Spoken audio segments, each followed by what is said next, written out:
If you Google America's Worst Mom, I'm there for 68 Google pages.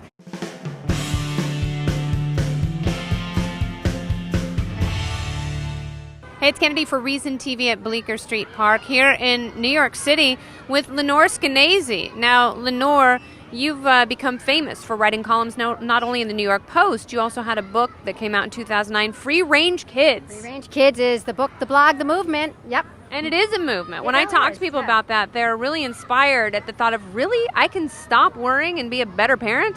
I don't know if you'll be a better parent, but you don't have to worry to be a good parent. Yeah. And parenting nowadays is filled with worry. It is all about restriction and regulation and hysteria. When did you first realize this?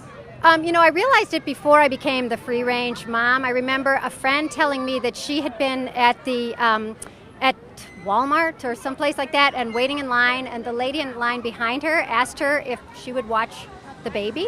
And my friend Melissa said yes, and then she told me, wasn't that crazy? I mean, I could have just stolen her baby. Nobody should ever leave a child unattended. So she felt that the woman behind her was crazy to trust her. Yeah. And that's when I started thinking, really, are we not supposed to trust our children with anybody at any time? And that, in fact, is the mantra. Now you'll find parents being arrested for letting their kids play in the park. Really, I get these calls all the time. Letting their kids play in the front yard. The cops come, CPS comes, and they say, why are these children unattended? And they write up the parents for negligence. Sometimes the parents have to go to court. So do you think when we grew up, we were obviously less restricted? I mean, our moms would say, okay, go out and play, be back by dinner. Why don't people do that anymore? People don't do that anymore because when my parents were raising me, they could not reel off the names Elizabeth Smart and J.C. Dugard and Amber from the Amber Alerts because the stories hadn't become sensationalized. Local news was still local. And so because the media loves those stories, because they get the biggest ratings, those are the ones that inhabit our brains and we start being afraid. Once we're afraid, then everything tumbles from there. Then you start getting neighbors who are afraid because you think your kid is safe in the front yard, but they see your kid playing and they think, that mother doesn't care. Doesn't she realize? I had a woman write to my site who said that she was on the lawn with her kids, but she was reading a book and a lady came by and said, put down that book. Don't you realize your children could be snatched at any minute?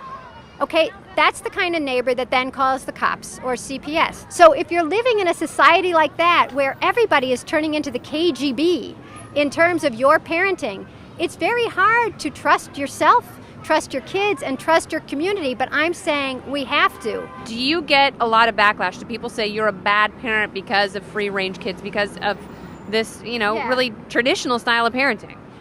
Right, I feel like I am a really traditional parent. And yes, I mean, if you Google America's Worst Mom, I'm there for 68 Google pages.